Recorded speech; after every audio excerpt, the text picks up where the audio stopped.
Hi friends, come on നമുക്ക് ഇന്ന് paper photo frame ഉണ്ടാക്കാം. അതിനുവേണ്ടി ഞാനൊരു A4 ഷീറ്റിൻ്റെ പകുതി ഭാഗം മാത്രമേ എടുത്തിട്ടുള്ളൂ.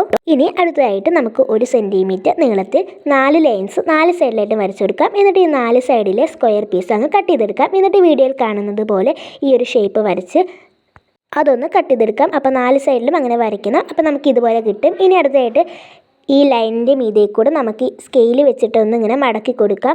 അത് എന്തിനാണെന്ന് വെച്ചാൽ നമുക്ക് ഈ ഒരു ഫോട്ടോ ഫ്രെയിം റോൾ ചെയ്യണമല്ലോ. അപ്പോൾ പെട്ടെന്ന് നമുക്ക് റോൾ ചെയ്തെടുക്കാനായിട്ട് കഴിയും. എന്നിട്ട് റോൾ ചെയ്തിട്ട് അതൊന്ന് ഗ്ലൂ വെച്ച് ഒട്ടിച്ചു കൊടുക്കാം. അപ്പോൾ എനിക്കിതുപോലെ ഫോട്ടോ ഫ്രെയിം കിട്ടിയിട്ടുണ്ട്.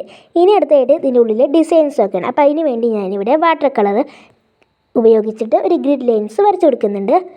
ഞാനിവിടെ 13 സെൻറ്റിമീറ്റർ നീളത്തിലും 6 സെൻറ്റിമീറ്റർ വീതിയിലുമാണ് ഫ്രെയിം ഉണ്ടാക്കുന്നത്. അതുകൊണ്ടാണ് ഇത് A4 ഷീറ്റിൻ്റെ പകുതി ഭാഗം മാത്രം യൂസ് ചെയ്തിട്ടുള്ളത്. നിങ്ങൾക്ക് വേണമെങ്കിൽ ഒരു A4 ഷീറ്റ് മുഴുവനായി ഉപയോഗിക്കാം. അപ്പോൾ വലിയൊരു ഫ്രെയിം ഉണ്ടാക്കാനായിട്ട് കഴിയും. അപ്പോൾ ഗ്രിറ്റേനൊക്കെ വരച്ചു കഴിഞ്ഞു. ഇനി ഞാൻ love is life to live എന്ന് പറഞ്ഞൊരു സ്റ്റിക്കറും പിന്നെ ക്യൂട്ടായിട്ടുള്ള ഒരു പിക്ചറും ഈ ഒരു ഫ്രെയിമിൻ്റെ ഉള്ളിലേക്ക് ഒട്ടിച്ചു കൊടുക്കുന്നുണ്ട്.